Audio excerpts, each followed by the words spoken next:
The day Lira Grayhorn fumbled a contract negotiation in front of 40 merchants and half her clan's council. She learned that human laughter sounded the same as orc laughter, which somehow made the humiliation worse. She stood on the stone platform jutting from the mountainside, wind whipping her dark braid against her tusks, and watched the human factor's face turn red as he tried to contain himself. She had just told him, in what she thought was perfectly acceptable common, that her clan would be honored to urinate on his proposal rather than illuminate his proposal. And the roar that went up from both sides of the trading platform told her exactly how badly she had erred. Her green cheeks burned. The wax tablet in her hands, covered in her careful transcriptions of human words and their approximations in Orcish, suddenly felt like a child's toy. The laughter died eventually. Business resumed. Her uncle, who led their clan's trading missions, shot her a look that said they would discuss this later, and Lira retreated to the edge of the platform where the supply crates were stacked. She wanted to sink into the mountain itself. "It is the suffix that tripped you." She turned. The man who had spoken was human, tall enough that his head cleared hers by several inches, though she was not short for an orc woman. He had brown hair that needed cutting and gray eyes that looked perpetually tired. He wore the leather apron of the waystation keeper, and she had seen him moving through the crowd earlier, checking manifests and directing porters. "I know," she said stiffly. "Your root verb was right. Illuminate, urinate. In common, they share the first syllable but diverge at the stem. In your language, I would guess they are not close at all." They were not. In Orcish, one would use thurim to bring light and cachet to void waste. They sounded nothing alike. She had been thinking of the common word for light, trying to build from there, and had simply grabbed the wrong ending from her memory. "Thank you for the lesson," she said, more sharply than she intended. He did not flinch. "I run the waystation here. My name is Dorian Kale. If you are staying through the season, you will be using my supply sheds and my scales. I thought I should introduce myself properly. Lira Grayhorn, I am." She hesitated. "I am learning to be my clan's interpreter. Clearly, I need more practice. Everyone makes mistakes." The factor should not have laughed. Everyone laughed. The factor is paid to know better. He speaks 4 languages. He knew exactly what you meant to say. Dorian tilted his head toward the man in question, who was now deep in conversation with Lira's uncle. His earlier amusement vanished into professional blandness. "He also knows that if you are too embarrassed to continue, your uncle will have to bring in someone from another clan, which delays the negotiations another month. Delay costs your clan leverage. He benefits." Lira looked at the factor with new eyes. Her fingers tightened on the wax tablet. "You are very suspicious of your own kind," she said. "I am suspicious of men who make their living from other people's confusion," Dorian replied. "That is not a matter of kind, that is a matter of profession." He nodded to her tablet. "You keep notes. That is good. If you need a human to check your phrasings, you can ask me. I do not benefit from your mistakes." He walked away before she could respond, back into the organized chaos of the trading platform.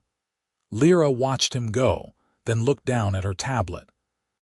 She had been working on it for 2 years, ever since her uncle had selected her to train as the clan's human tongue speaker.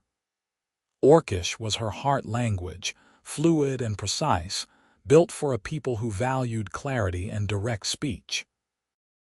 Common was a mess of exceptions and borrowed words, a language that had grown by swallowing others.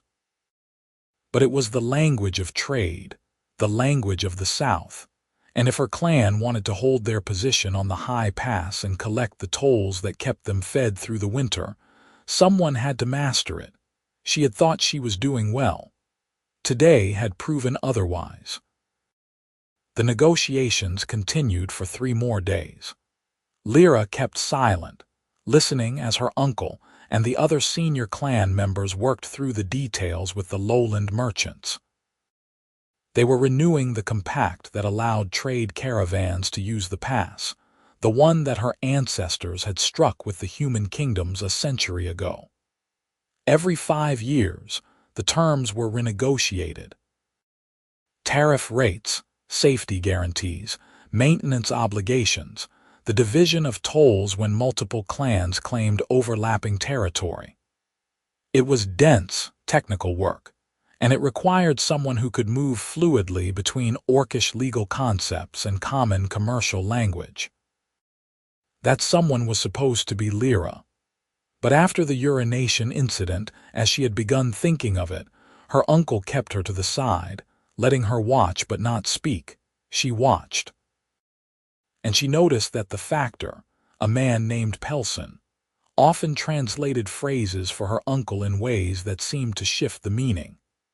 When her uncle spoke of the clan's custodial rights to the pass, Pelson rendered it in common as occupation privileges, which sounded temporary, revocable. When the human merchant spoke of standard fees, Pelson translated it for her uncle as traditional tributes, which implied the payments were gifts rather than contractual obligations. Lira began writing these discrepancies in her tablet. She was not yet skilled enough to be certain she was right, but the pattern troubled her. On the 4th day, a storm rolled in from the west, and the merchants retreated to the waystation proper. It was a sturdy building carved half into the mountain itself, with a common room warmed by 2 great fireplaces and a warren of small sleeping cells for travelers. Dorian Kale oversaw it with quiet efficiency, directing his staff to prepare meals, assign rooms, and ensure the pack animals were secured in the stables cut into the rock below. Lira found herself sitting near one of the fireplaces, her tablet open, puzzling over a phrase Pelson had used that afternoon. He had spoken of the amortization schedule for the pass improvements, but when Lira had quietly asked him what it meant in orcish terms, he had waved his hand and said it was a technical concept that did not translate, not to worry about it. But her uncle had nodded as if he understood, and she suspected Pelson had given him a convenient summary that bore little resemblance to the actual terms. "Are you trying to decode financial language?" Dorian's voice came from behind her. She had not heard him approach. "That is a miserable task even for native speakers." "I am trying to understand what my clan is agreeing to," Lira said. "May I?" She hesitated, then tilted the tablet so he could see. His eyes scanned her notes, written in a mix of orcish script and phonetic common. "Amortization," he said. "It means spreading the cost of something over time. If the pass needs a new retaining wall and it costs 1,000 silvers, the compact might say your clan pays 100 silvers a year for 10 years. That is amortization." Pelson told my uncle it meant gradual improvements. "That is not what it means." Lira's jaw tightened. Why would he lie? I cannot say for certain. But if your uncle believes he is agreeing to vague improvements over time rather than a fixed debt, he may not object to the terms. And if the compact is written in common and he trusts Pelson's translation, then when the bill comes due, your clan will be obligated to pay. That is, Lira searched for a word strong enough. Dishonorable. Yes. Can you prove it? I keep the waystation ledgers. I record every caravan, every payment, every toll collected on behalf of every clan that claims a share. If Pelson is working from previous compacts, his numbers have to match the historical records. If they do not, that is your proof. Lira met his eyes. They were steady, serious. Why would you help me? Dorian shrugged. I live here. I depend on the pass staying open and the clan staying strong enough to maintain it. If your clan is cheated into a debt you cannot pay, you lose your hold on the pass. Someone else moves in, someone who may not honor the waystation's agreements. My livelihood depends on stability. Helping you is helping myself. It was a practical answer. Lira appreciated practical answers. I would like to see your ledgers. Tomorrow, he said. Tonight, the factor and his people are here. I would rather he not know what we are looking at. The next morning, Lira rose before dawn and found Dorian already awake in his small office, a room barely large enough for a desk, a chair, and the shelves of record books that lined the walls. He pulled down 3 volumes and laid them open under the lamplight. These are the toll records for the last 15 years, he said. Here is the compact from the last negotiation. Compare the rates. Lira bent over the books. The script was cramped and faded in places, but readable. She traced the columns with her finger, cross-referencing the agreed tariffs with the actual payments recorded. It took her an hour, working slowly, but the pattern emerged. The rates in the old compact were lower than what the ledgers showed. The clans had been collecting more than the compact specified, which meant either the caravans had been overpaying or the compact itself had been poorly written. The caravans never complained, she asked. They did not overpay, Dorian said. Look at the footnotes. The compact included a clause for seasonal adjustments that allowed the clans to raise rates during harsh winters or when pass maintenance was needed. The caravans understood that, but the base rate was the base rate. If the new compact changes the baseline and removes the adjustment clause, your clan loses the flexibility to respond to conditions. Lira paged forward to the draft compact Pelson had brought. The language was there, buried in a subsection. Fixed rates, no seasonal modifications, with a new infrastructure fund that required the clans to contribute a percentage of all tolls to a collective maintenance pool administered by the Lowland Trade Council. They are taking control of our money, she said slowly. They are taking control of the pass, Dorian corrected. Whoever holds the purse decides how it is spent. If the Trade Council administers the fund, they decide when repairs happen, who does the work, and how much it costs. Your clan becomes a tax collector for the lowlands. Lira sat back. Her hands were shaking. I have to tell my uncle. You have to prove it in a way he cannot ignore, Dorian said. Pelson will argue interpretation. You need the language to be so clear that there is no ambiguity. I am not good enough for that. Then we will make you good enough. They worked through the day. Dorian walked her through the compact line by line, explaining the function of every clause, every conditional, every technical term. He showed her how common legal language layered meanings, how a word like custodial could mean ownership or merely stewardship depending on context, how shall and may carried different weights of obligation. Lira's head ached from the concentration, but she wrote everything down, her tablet filling with notes and diagrams. When the merchants and her uncle reconvened that afternoon, she did not speak. She was not ready. But she listened with new ears, and every time Pelson translated a phrase, she checked it against what Dorian had taught her. The discrepancies piled up. That evening, she found Dorian in the waystation's kitchen, overseeing the preparation of the evening meal. She waited until he stepped outside to check on the stables, then followed him. I need to draft a counter-proposal, she said without preamble. In Common and Orcish, if I can show my uncle a version that protects the clan's rights, he will listen. That will take time. How much time? Weeks, maybe a month. Legal language is not something you improvise. Lira looked up at the sky. The sun was setting behind the peaks, painting the snow gold and crimson. The caravans leave in 3 weeks. If we do not sign before they go, we lose the spring trade. Then Pelson has you cornered. No, Lira said. Then I work faster.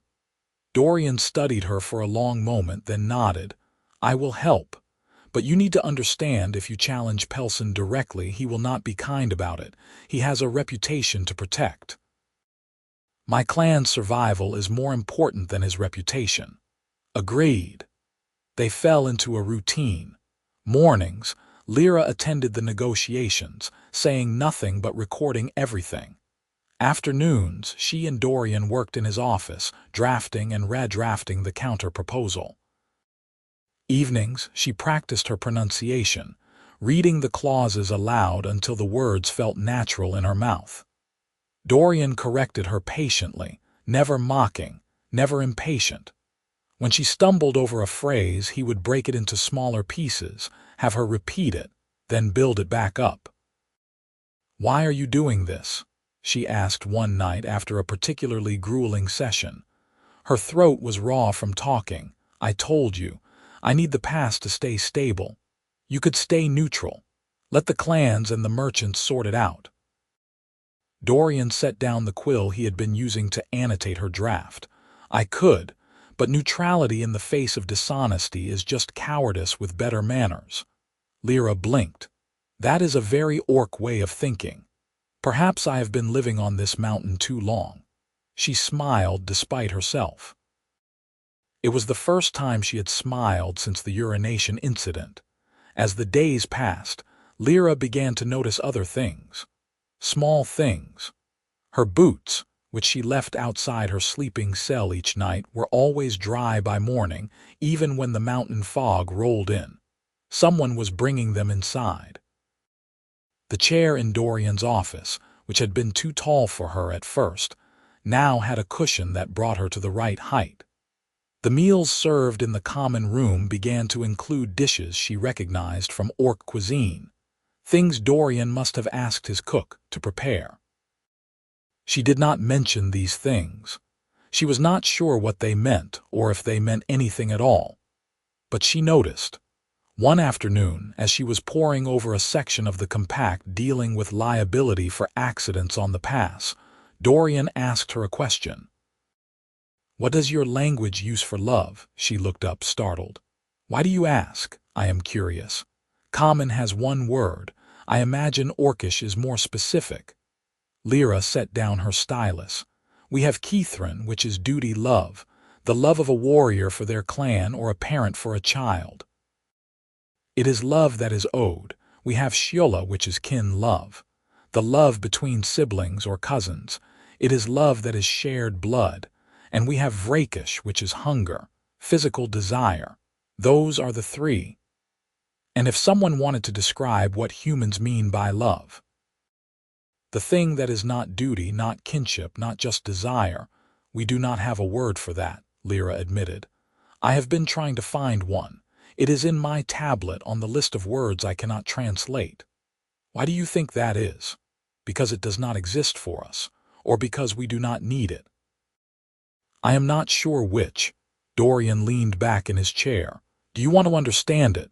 "I want to understand all human concepts. That is my task." "That is not what I asked." Lira met his eyes. There was something in his expression she could not name, something careful and intent. "Yes," she said, "I want to understand it." "Then I will not tell you," Dorian said. "Words are not enough. You need to see it." "See what?" "How it works." He did not elaborate.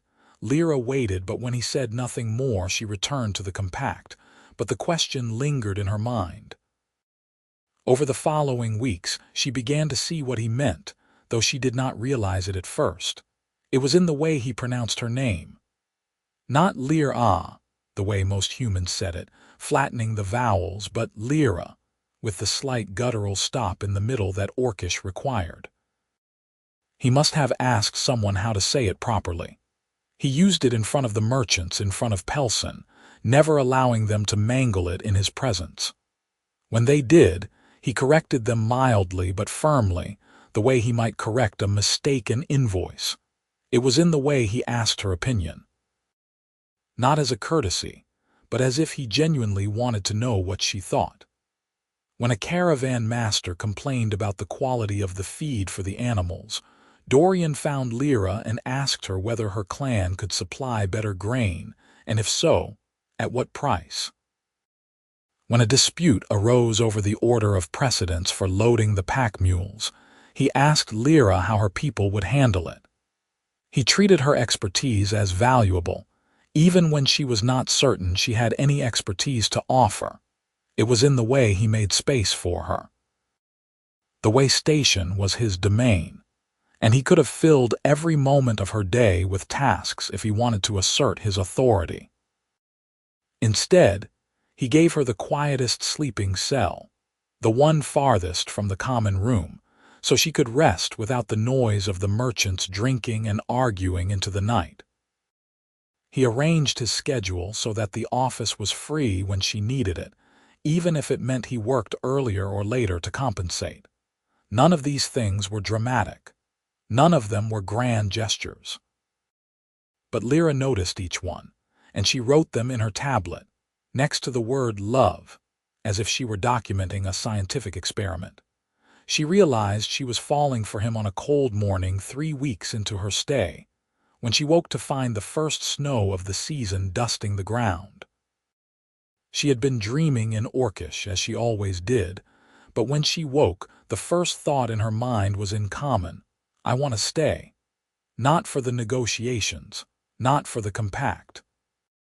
She wanted to stay because the thought of leaving, of descending the pass and returning to her clan's settlement in the lower valleys, felt like tearing something vital out of herself.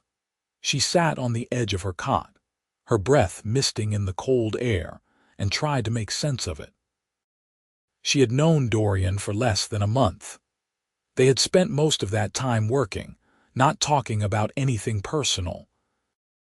She knew he had run the waystation for 6 years, that he had come to the mountains after some unspecified trouble in the lowlands, that he preferred tea to ale, and had a scar on his left hand from a climbing accident. She did not know if he had family, or what he wanted from life, or whether he ever felt lonely in this isolated place, but she knew how he looked at her when he thought she was not paying attention. She knew the sound of his voice when he was tired, the way it dropped half an octave and softened at the edges. She knew he was careful with his words, that he thought before he spoke, that he never promised anything he could not deliver. She wrote in her tablet, "This is what human love feels like. It is noticing, it is making space. It is choosing someone's comfort over your own convenience again and again until the pattern becomes who you are." It was not a word.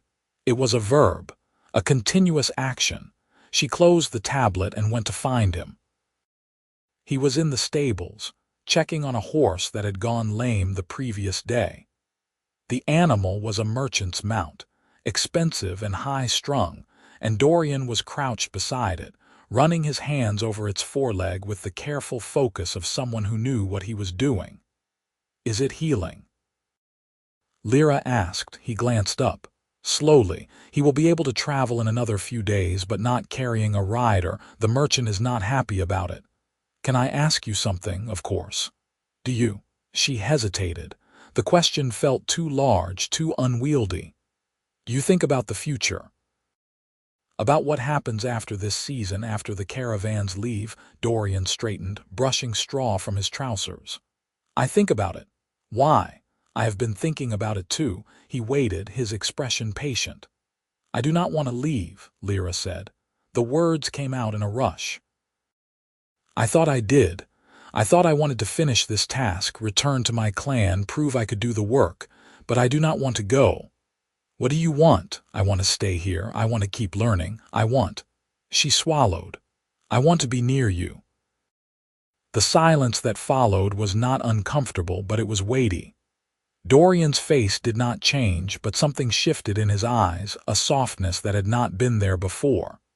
"Lira," he said carefully, "if you stay, people will talk. Your clan, the merchants, they will make assumptions. Let them. It will make your work harder, I know.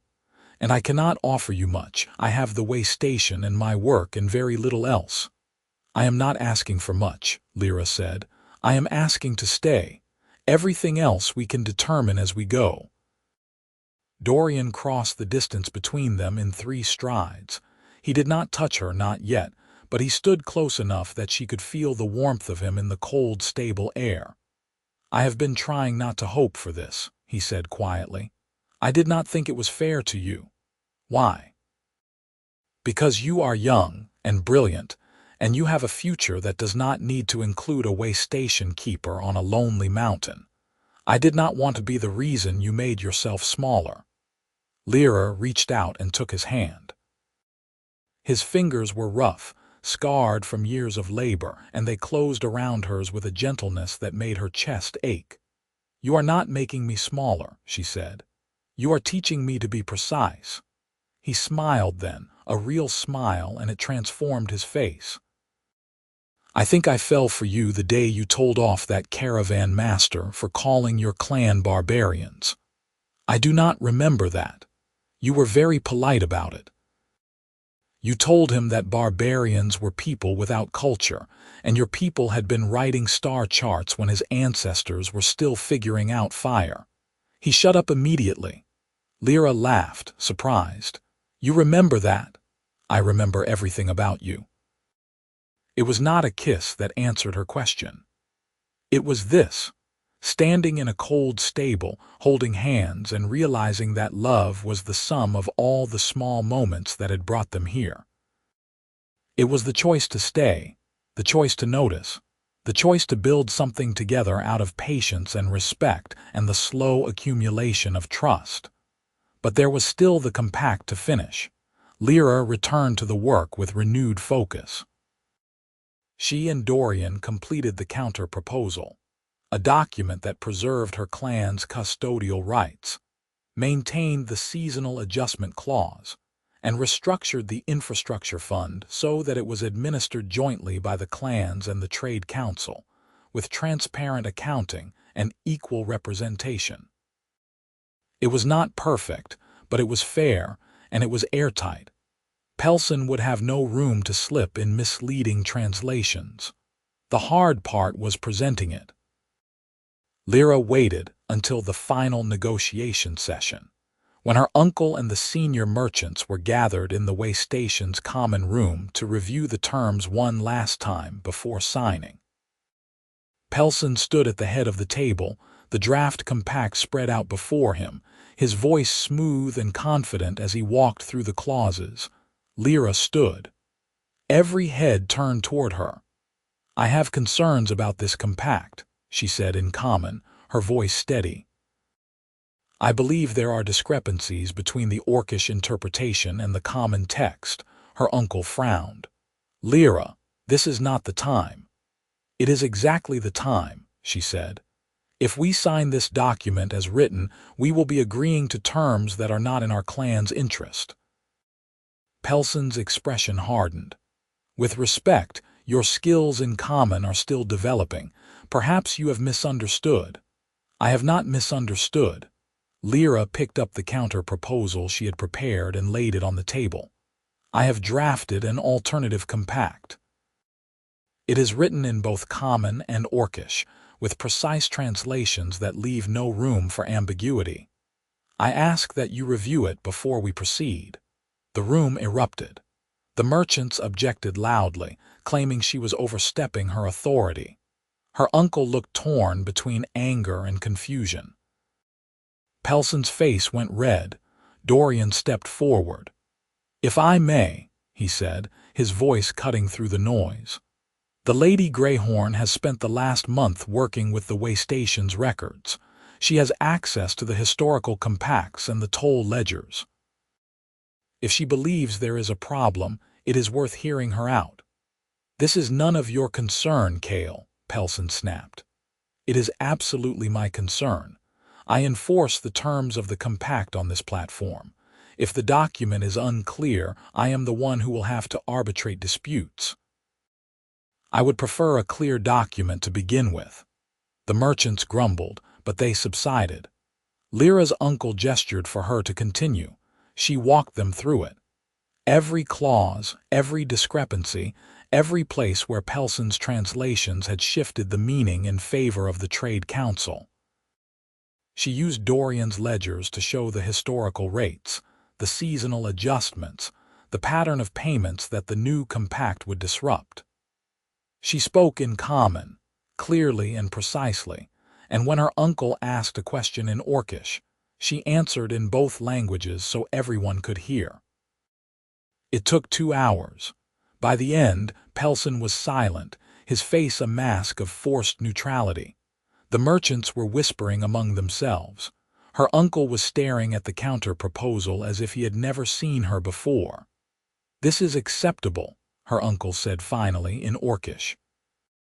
He switched to common, his accent thick but his words firm. "We will sign this version, not the old one." Pelson opened his mouth to object, then closed it.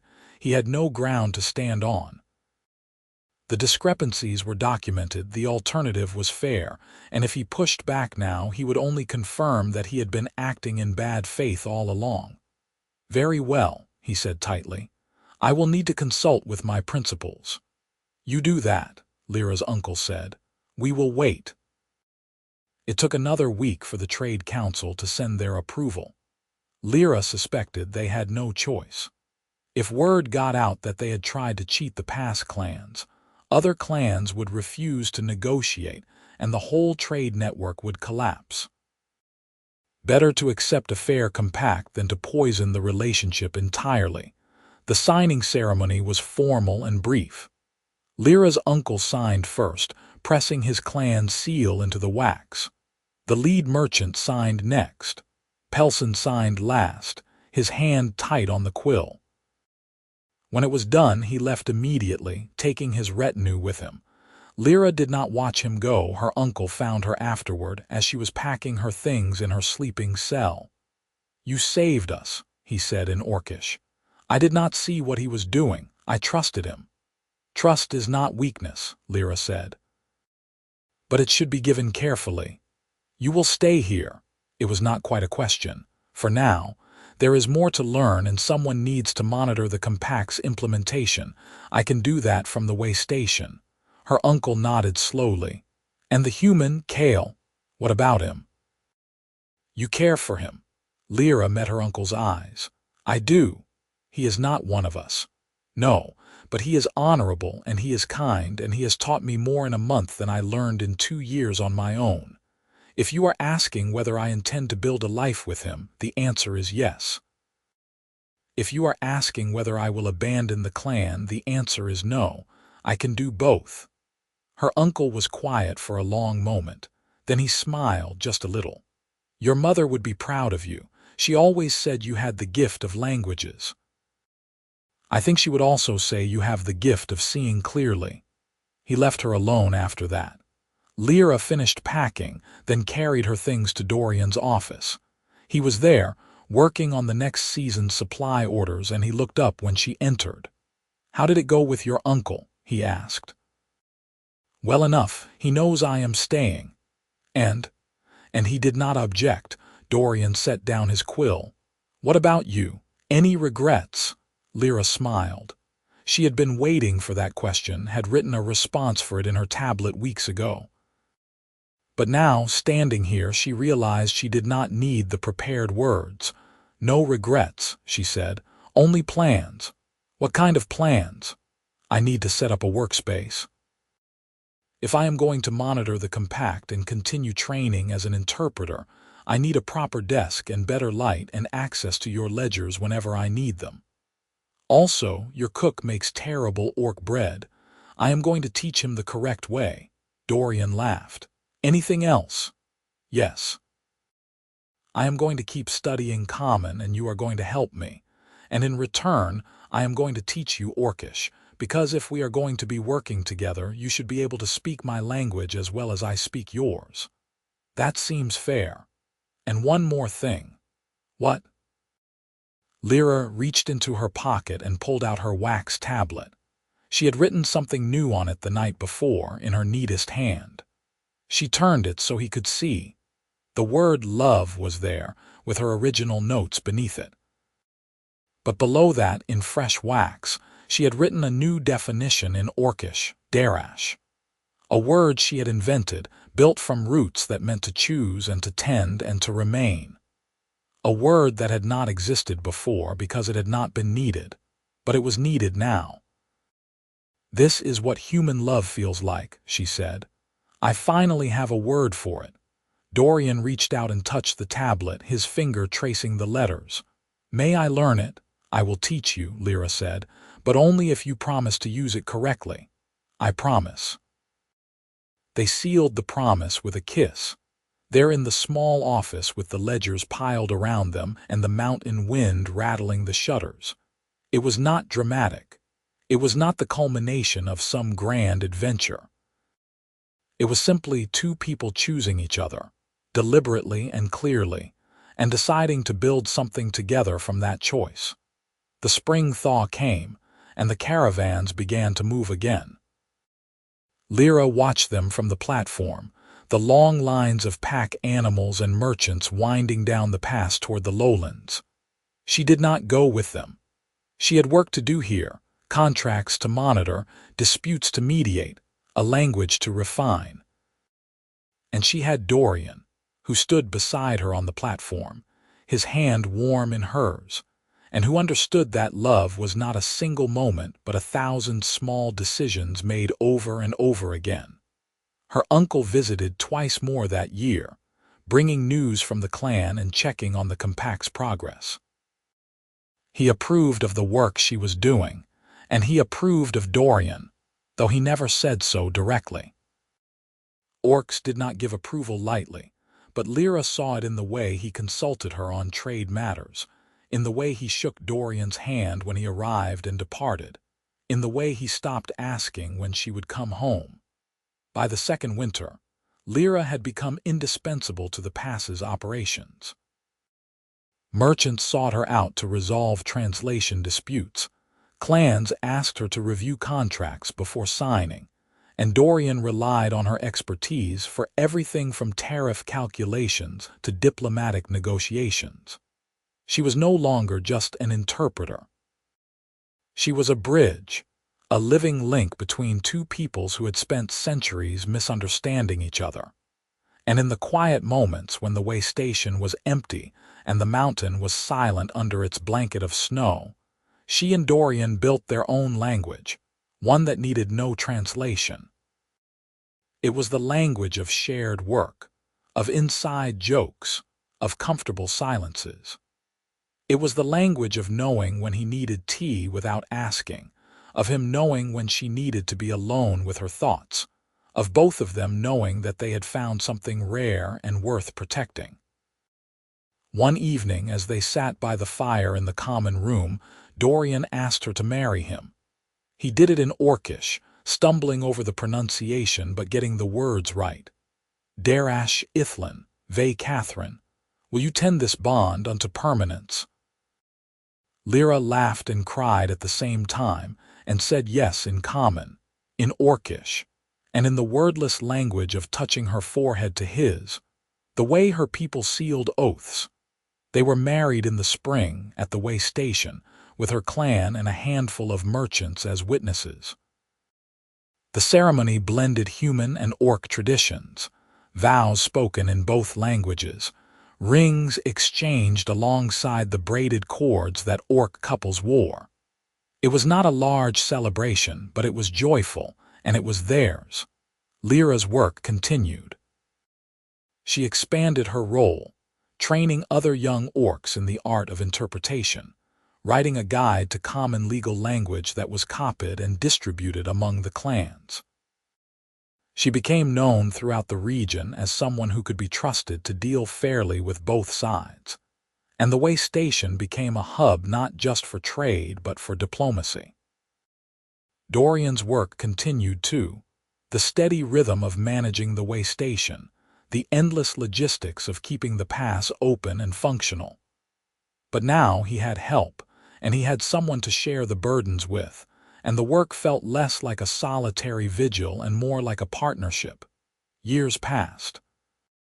The compact was renewed again, this time with Lira as the lead negotiator, and the terms were so clear and fair that the process took only a week.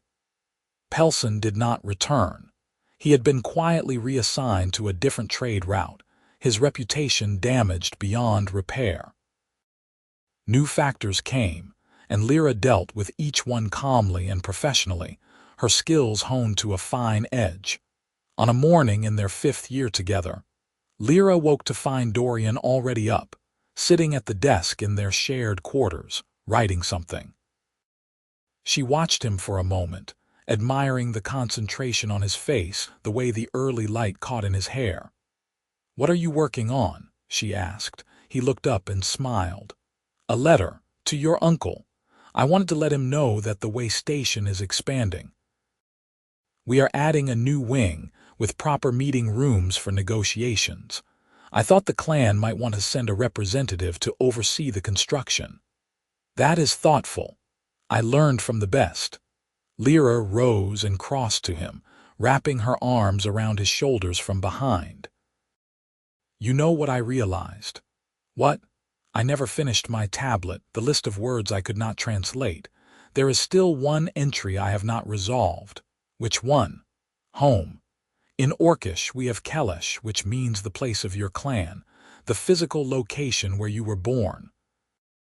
But humans use home to mean something more, something that is not tied to geography. I could never figure out how to translate it." Dorian turned in his chair, pulling her into his lap. "And now I know," Lira said. "Home is not a place, it is a person. It is this, it is us." He kissed her then, softly and thoroughly, and when they broke apart, he was smiling. "That is a good definition. I know, I am very good at languages." They laughed together, the sound mingling with the morning light that streamed through the window, and outside, the mountain stood eternal and unchanging. While inside, two people continued the quiet work of loving each other, day after day, moment by moment, in all the languages they had learned and all the ones they were still inventing. And if someone had asked Lira, years later, what human love felt like, she would have told them it felt like this.